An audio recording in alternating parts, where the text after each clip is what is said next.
बच्चों, आज मैं आप लोगों के सामने लेकर आई हूँ बिना बटन का रेडियो का एपिसोड नंबर 10, जिसका टाइटल है ड्यूटी लिस्ट।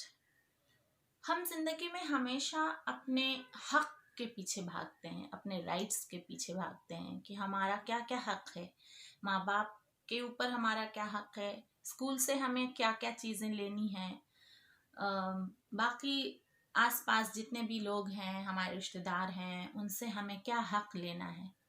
लेकिन बच्चों, हमेशा याद रखिए, हक से पहले ड्यूटी आती है, यानी कर्तव्य।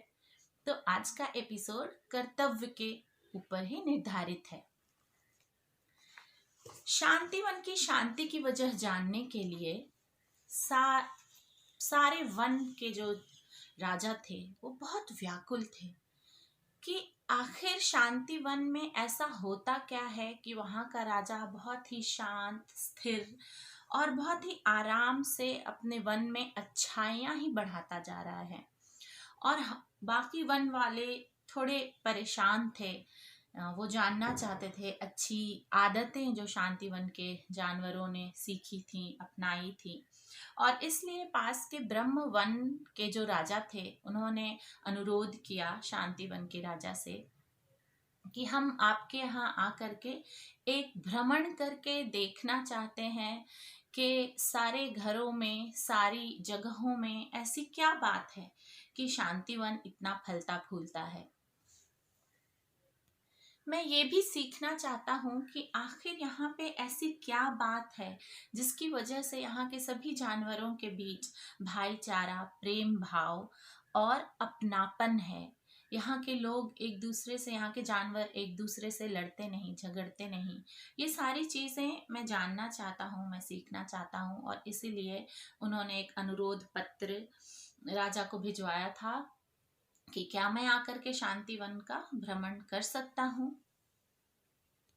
ब्रह्मवन के राजा ये भी जानना चाहते थे कि शांतिवन के जानवर आत्मसंतुष्ट और आत्मनिर्भर कैसे हैं, जिसकी वजह से यहाँ के राजा छोटी छोटी समस्याएं जैसे आपसी मतभेद, गंदगी, सामाजिक अपराध जैसे चोरी, डकैती, मारपीट को सुलझाने में समय और धन की बर्बादी नहीं करते यहाँ के राजा, और जिसकी वजह से यहाँ के राजा अपना समय व धन प्रजा की भलाई में, दुर्ग बनवाने में, बच्चों की पाठशाला बनवाने में, पुरानी पाठशालाओं की मरम्मत करवाने में और उसमें लगने वाले महत्वपूर्ण सामान जैसे किताबें, बेंचेस, पंखे, बागीचे, मैदान इत्यादि में वो राजमहल की जो भी आय होती है उसको खर्च करते हैं, जिससे शांतिवन में हमेशा अच्छा वातावरण बना रहता है। ये सब चीजें ब्रह्मवन के राजा जानना चाहते थे। शांतिवन के राजा ने ब्रह्मवन के राजा की आग्रह स्वीकार करके उन्हें अपने यहाँ आने की अनुमति दे दी। राजा जी ने राजमहल के उद्घोषणा भवन यानी गवर्नमेंट राजकीय रॉयल अनाउंसमेंट रूम से यह उद्घोषणा की कि उद्घोषणा कहते हैं उस अनाउंसमेंट को जो ऑफिशियल होती है, जो गवर्नमेंट करती है। तो राजा जी ने जो घोषणा की उसे हम उद्घोषणा कहेंगे। उद्घोषणा की कि 5 दिनों में ब्रह्मवन के राजा शांतिवन में यहाँ की अच्छाइयाँ देखने और सीखने आ रहे हैं, क्योंकि उन्हें अच्छाई सीखने और सिखाने का शौक है। इस प्रकार मैं शांतिवन के राजा होने के नाते आप सब से निवेदन करता हूँ कि अपने घरों में सज्जा करें, सड़कों को साफ सुथरा रखें, सार्वजनिक स्थानों पर भी सभी सफाई और अच्छे जो भी निर्देश राजा ने दिए उसका पालन किया जाए, और एक निर्देश पट्टिका लगी होती है हमेशा सार्वजनिक स्थलों में शांतिवन के, तो उस पे जो भी निर्देश दिया है उसका पालन किया जाए, और अपने शांतिवन की अच्छाइयों से ब्रह्मवन के राजा को अवगत कराने में राजा की मदद की जाए। आप सभी का सहयोग ही शांतिवन की खुशियों का कारण है, अतः अपना सहयोग बनाए रखिए। धन्यवाद। राजा ने ये उद्घोषणा कराई। उद्घोषणा सुनकर सभी घर वालों ने बिल्कुल वैसा ही किया जैसा राजा जी ने आदेश दिया था, पर सबकी सज्जा का तरीका अलग था। राजा ने किसी को एक फिक्स्ड साज सज्जा का निर्देश नहीं दिया था। उन्होंने कहा था कि अपनी क्रिएटिविटी आप दिखाइए ताकि हर घर अलग तरह से खूबसूरत दिखे। और हर घर की सज्जा अलग इसलिए थी क्योंकि प्रत्येक जानवर अलग थे, उनका परिवार अलग था, उनकी रचनात्मकता, उनकी क्रिएटिविटी, आर्थिक क्षमता भी अलग थी। पर घर सबके सजे हुए थे, साफ सुथरे थे, सड़कें साफ सुथरी थीं, सार्वजनिक उद्यान यानी पार्क, कॉमन पार्क, झीलें सब साफ थीं। ऐसे ही 5 दिन गुजर गए। छठे दिन ब्रह्मवन के राजा सपरिवार शांतिवन के महल में पहुंचे। राजा जी ने उनका राजकीय तिलक किया, पुष्पमाला आरती से उनका स्वागत किया, उन्हें अल्पाहार कराया। 1 घंटे के विश्राम के पश्चात दोपहर का भोजन कराकर उन्होंने शांतिवन के दौरे पर राजा को ले जाने की रिक्वेस्ट की। सभी के घरों में प्रेम भाव, सफाई, सज्जा देखकर ब्रह्मवन के राजा बहुत ही प्रसन्न हुए। एक घर के आंगन में उन्होंने शिला पर कुछ व्यक्तिगत कानून लिखे हुए देखे। वह कानून उन्हें बहुत आकर्षित करने लगा। वह उस घर में गए और उसे पढ़ने लगे। घर जिराफ का घर था और उस घर के आंगन में एक शिला थी जिसके ऊपर उनके घर के कानून लिखे हुए थे। और वो कानून कुछ इस तरह थे: सफाई एवं स्वच्छता, अपने रोज के लक्ष्यों को पूरा करना, ईमानदारी, सत्य वचन कहना, मिलजुल कर रहना, अपने कर्तव्यों के प्रति समर्पित रहना, अपने अधिकारों के प्रति जागरूक रहना। ये सारे कानून ब्रह्मवन के राजा को बहुत ही आकर्षित करने लगे कि अगर इसी तरह प्रत्येक घर अपने लिए कुछ कानून बना कर रखे तो सारे लोग कुछ किसी नियम से नियमबद्ध रहेंगे और फिर उस वन के जानवरों को कोई परेशानी ज़्यादा इन जानवरों की वजह से नहीं होगी।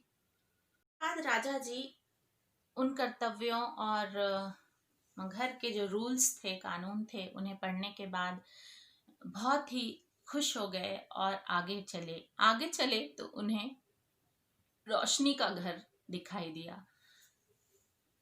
रोशनी के घर में जब वो गए तो वहां उन्हें घर के सभी सदस्यों के व्यक्तिगत कर्तव्यों के एक लिस्ट टंगी हुई थी। वो देखकर उन्हें बहुत ही अचंभा हुआ कि ये कैसे कर्तव्य लिख रखे हैं इन लोगों ने। तो उन्होंने रोशनी को बुलाया और कहा, बेटा ये कैसे कर्तव्य लिख रखे हैं तुम लोगों ने यहाँ पे और दीवार पे सजा रखे हैं।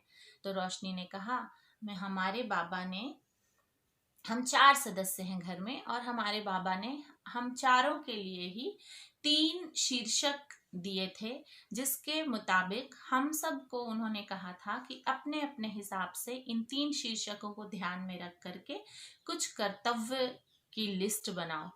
तो मैंने और मेरे भाई ने, माँ ने, सब ने अपने अपने तरीके से बनाए और मेरे बाबा ने भी अपने लिए पहले बनाए थे वैसे कानून, और फिर उन्होंने हमें दिखाया था कि कुछ इस तरह से होना चाहिए। तो हम लोगों ने भी बना के लगा लिए और हम अपनी तरफ से पूरी कोशिश करते हैं इसे पूरा करने की, निभाने की। उसने बताया कि उसके बाबा ने ये कर्तव्यों की लिस्ट बनाने के वक्त ये भी बताया था कि जब हम कर्तव्य निष्ठा से अपना जीवन यापन करते हैं, जिंदगी अपनी बिताते हैं, तो हमें जिंदगी जीने में और आनंद आता है। कर्तव्यों की लिस्ट कुछ इस तरह थी: स्वयं के लिए कर्तव्य, सफाई, पढ़ाई, सेवा भाव सीखना, सद्भाव सीखना, अपनी वस्तुओं को संभाल कर रखना।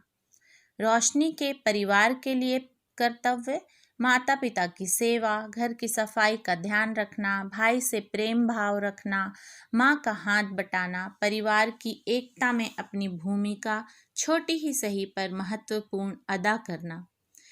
और रोशनी के शांतिवन के प्रति क्या कर्तव्य थे?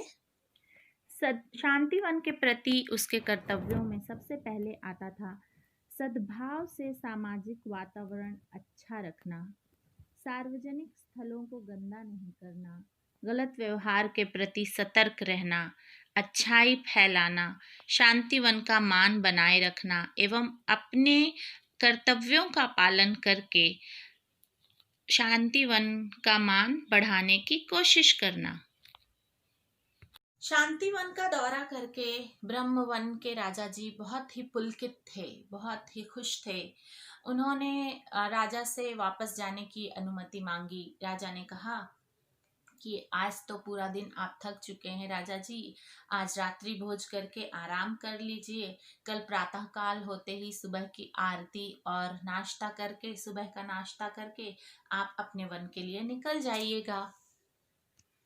सुबह रात्रि भोज राजा ने किया और फिर सुबह हुई, सुबह की आरती हुई और महल से वापस जाने से पहले राजा ने एक बहुत बड़ी धनराशि शांतिवन के राजा को भेंट में दी और कहा कि ये मैं शांतिवन के राजकोष में दे रहा हूँ, जिसको उपयोग करके मैं चाहता हूँ कि आप शांतिवन में एक प्रयोगशाला बनाएं, जहाँ पे सब बच्चे शांतिवन के जीवन शैली सीखें।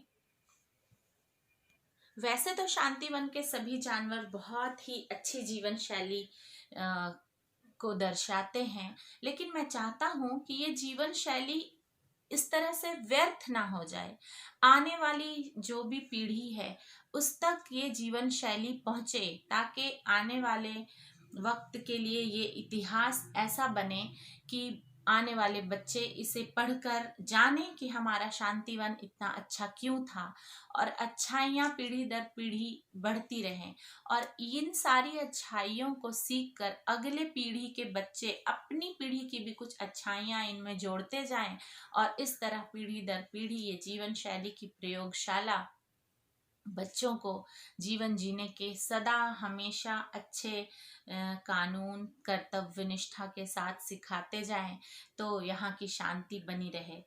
राजा जी ने उन्हें धन्यवाद कहा और अपने राजकोष से उन्हें भी कुछ उपहार दिए और कहा कि ये ब्रह्मवन के सारे बच्चों के जो प्राथमिक पाठशाला है वहाँ के ऊपर खर्च किया जाए, क्योंकि शिक्षा हर वन के बच्चों को अच्छाई सिखाती है। और मैं चाहता हूँ जिस तरह आपने हमारे वन के बच्चों के लिए इतनी चीज़ें सोची, उस तरह से मैं भी अपना छोटा ही सही पर अच्छा योगदान वहाँ के बच्चों के लिए कुछ दे सकूं। और इस तरह से धन्यवाद प्रकट करके दोनों राजाओं ने एक दूसरे ब्रह्मवन के राजा ने शांतिवन के राजा से अनुमति मांगी और वो अपने वन वापस हो गए। उसके बाद राजा जी ने शांतिवन में सारे घरों में एक सर्वे कराया। जिस जिस घर में अच्छे अच्छे कानून थे, अच्छी चीज़ें थी, उनको उन्होंने एक जगह कलेक्ट करवाया। एकत्र करवाने के बाद उन्होंने उसको फाइल बना करके शांतिवन के जो प्राथमिक विद्यालय था वहाँ जीवन शैली प्रयोगशाला उस धनराशि से खुलवाई, जो धनराशि ब्रह्मवन के राजा राजकोष को भेंट कर गए थे। और इस तरह से आज का एपिसोड नंबर 10 यहीं पे ख़त्म होता है और हर एपिसोड के बाद हम एक समरी निकालते हैं उस कहानी की और उसे हम अपने टेम्पररी कॉन्टेक्स्ट से ऐड करते हैं। तो बच्चों, आज की कहानी हमें सिखाती है कि अधिकार से पहले कर्तव्य आता है। आपने पढ़ा है ना फंडामेंटल ड्यूटीज सिविक्स सब्जेक्ट में, आप उसे एक बार फिर से खोलिए उसे रिवाइज कीजिए और देखिए कि आपकी as a citizen of India क्या ड्यूटीज हैं। आप क्या छोटा सा योगदान कर सकते हैं उस ड्यूटीज को करके, और उसे लिस्ट बना करके अपने रूम के कबर्ड पे या जहाँ पे आपको कंफर्टेबल लगे वहां पे ज्यादा नहीं 4-5 पॉइंट्स उसमें से निकालिए और लिखिए और देखिए कि क्या आप वो कर्तव्यों का पालन करते हैं। ये देखना भी बहुत जरूरी होता है कि क्या हम अपना काम करते हैं। जब हम छोटे थे तो हमारे स्कूल के एक टीचर थे मैथ्स के, वो हमेशा कहा करते थे, बच्चों अपना देखो, सी योर सेल्फ। अगर हर बच्चा खुद को देखने लगे और खुद का इंचार्ज बन जाए तो क्लास में किसी मॉनिटर की जरूरत नहीं होगी। और कितना सही कहते थे वो। हर बच्चा अगर खुद के बिहेवियर को कंट्रोल किए रहे और अपने जो ड्यूटीज हम करने के लिए स्कूल में जाते हैं, चीज़ों को सीखने जाते हैं, डिसिप्लिन सीखने जाते हैं, उन सबको अगर हम फॉलो कर लें तो मॉनिटर की ज़रूरत ही नहीं।